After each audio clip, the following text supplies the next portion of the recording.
Subió al escenario, levantó el trofeo, recibió los aplausos y horas después estaba muerto. No hubo señales que el público viera. No hubo un colapso dramático bajo los reflectores. Solo un hombre que ganó su competencia, que caminó, apenas, hasta recoger su premio, y que no amaneció al día siguiente. El fisicoculturismo profesional tiene una cara que los carteles no muestran, que las revistas no publican y que los organizadores prefieren no discutir. Es la cara de los hombres que dieron todo lo que tenían al deporte, y a quienes el deporte cobró esa deuda en la única moneda que no se puede devolver. Esto no es una lista de tragedias, es la historia de lo que le pasa al cuerpo humano, cuando se lleva más allá de cualquier límite razonable. Y del sistema que lo permite, lo celebra y sigue adelante como si nada. Le llamaban el asesino de gigantes, y el apodo era exacto.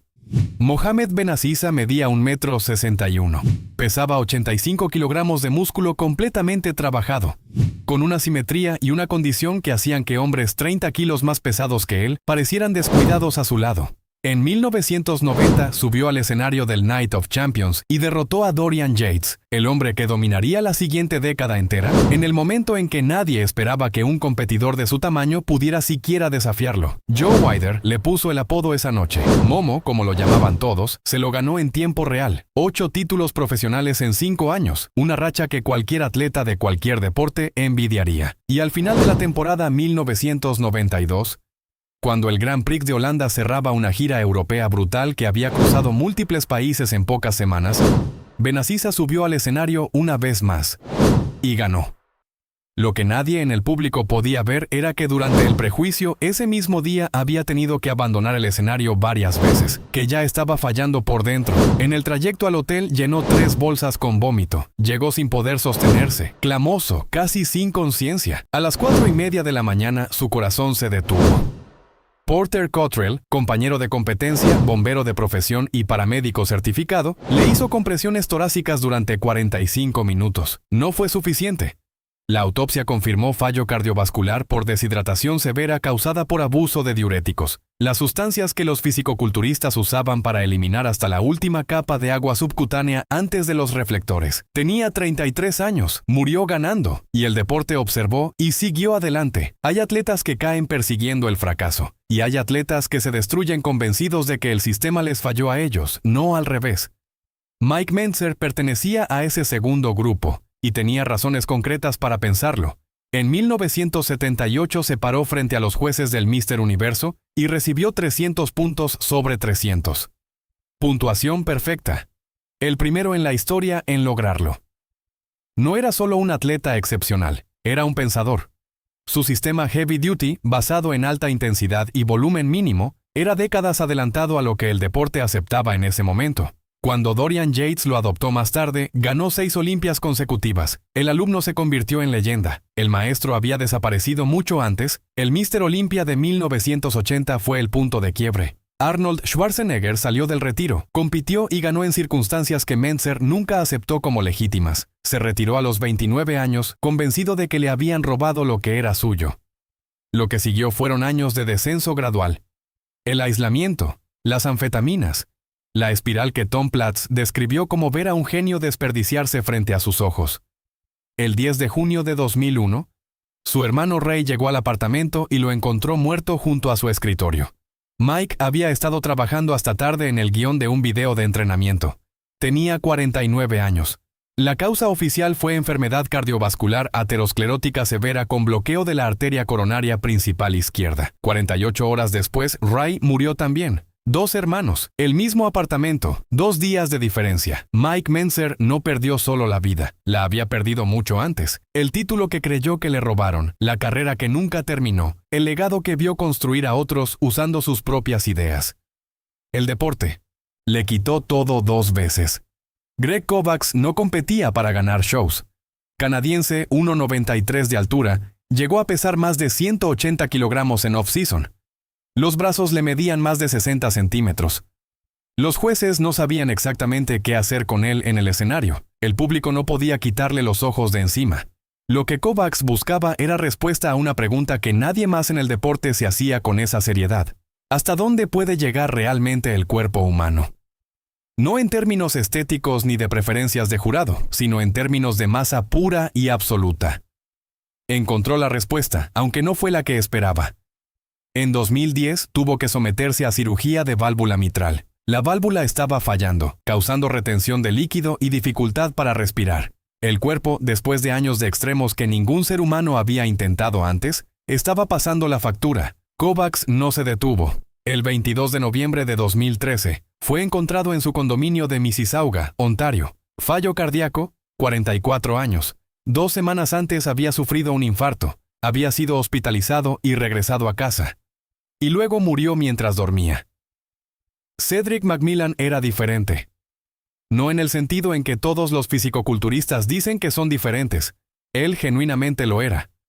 1,85, 127 kilogramos en el escenario, posando con música clásica mientras el resto simplemente se plantaba bajo los reflectores y flexionaba. No competía, actuaba. Y la diferencia era visible desde la primera fila hasta la última. Arnold Schwarzenegger lo describió públicamente como la cima de lo que el fisicoculturismo debería ser. En 2017 McMillan ganó el Arnold Classic y se paró junto a su ídolo de infancia en ese mismo escenario. El sueño que había perseguido desde niño se hizo realidad en ese momento exacto. En 2020 contrajo el COVID-19. Para 2021 estaba hospitalizado con neumonía, con el corazón funcionando al 10% de su capacidad.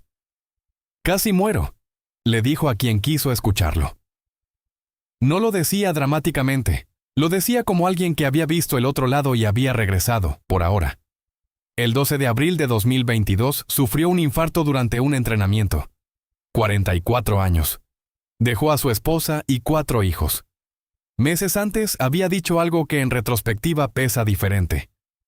Entrégate a tu familia y a las personas que te quieren, mientras todavía tengas la oportunidad. El escenario nunca volvió a verlo. Su familia sí, hasta que no. Dallas McCarver tenía 26 años. 1,85, 136 kilogramos. Era el futuro del deporte, no una promesa lejana, el futuro concreto, el hombre que en pocos años iba a dominar el escenario más importante del fisicoculturismo mundial. A los 21 años había sido uno de los clasificados a pro más jóvenes de la historia.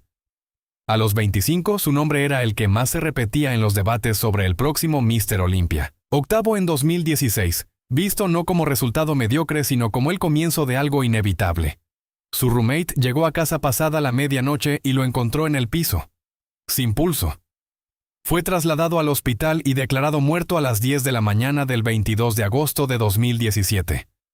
La autopsia contó la historia que el cuerpo llevaba años escribiendo sin que nadie quisiera leerla. El corazón pesaba 833 gramos, casi el triple del peso normal, que ronda los 300. Hipertrofia severa del ventrículo izquierdo, aterosclerosis coronaria, hígado agrandado, riñones hipertrofiados, pulmones pesados, cada órgano mostrando los signos de años de estrés extremo acumulado, todo en un cuerpo de 26 años. Esa misma noche, antes de preparar la cena, le había dicho, «Te amo» a su novia.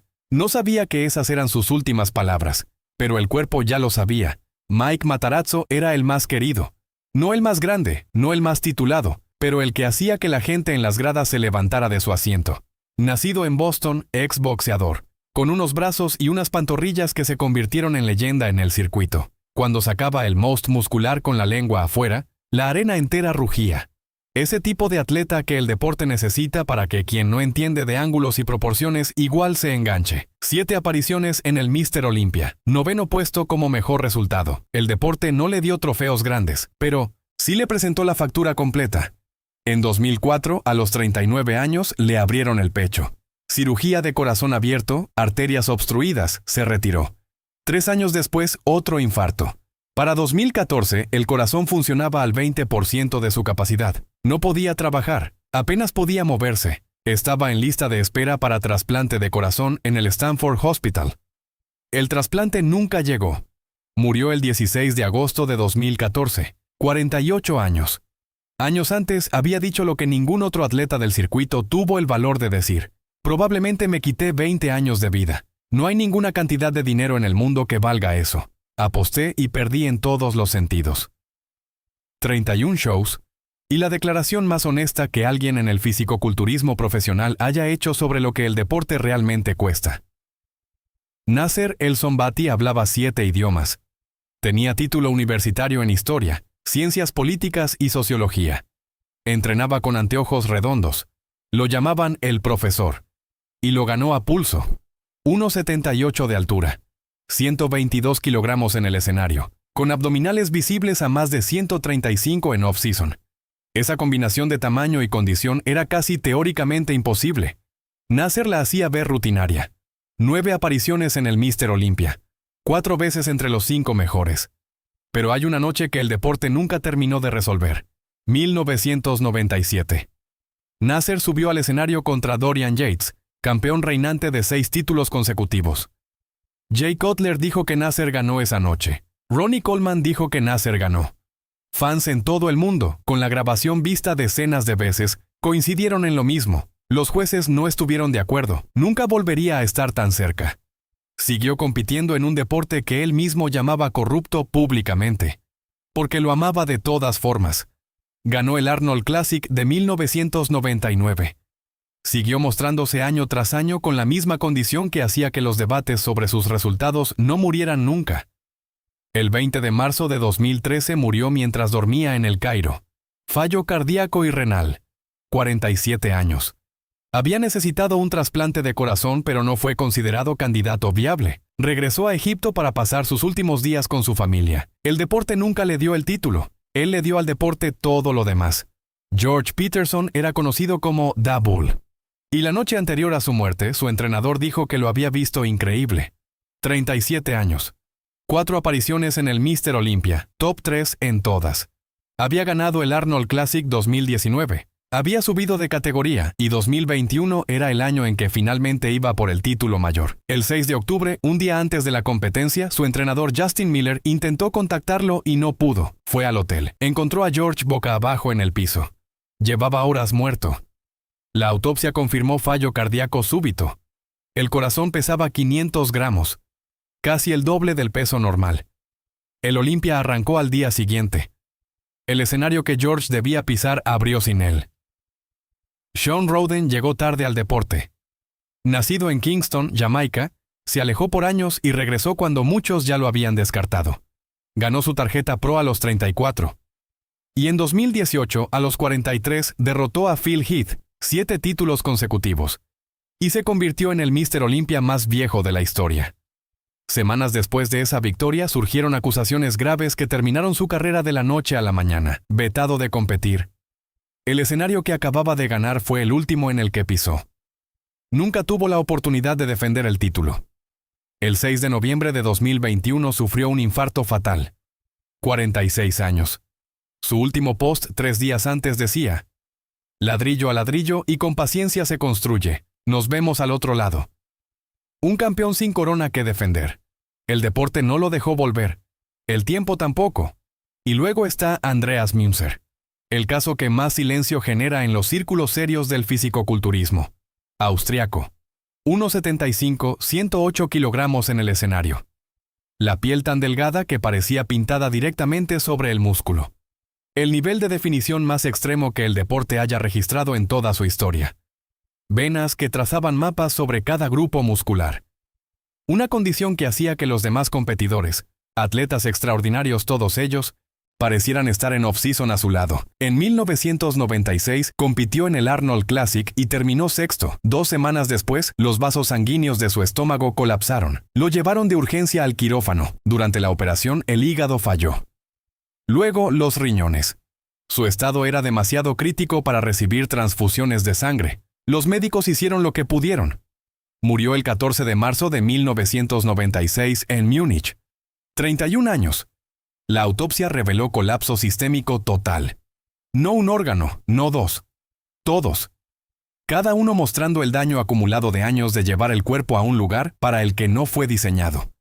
El atleta más definido en la historia del fisicoculturismo fue destruido desde adentro por lo mismo que lo hacía extraordinario. Hay una pregunta que nadie dentro del sistema quiere responder directamente. ¿Cuántos de estos nombres eran sorpresas? Benaziza vomitaba mientras recogía su trofeo.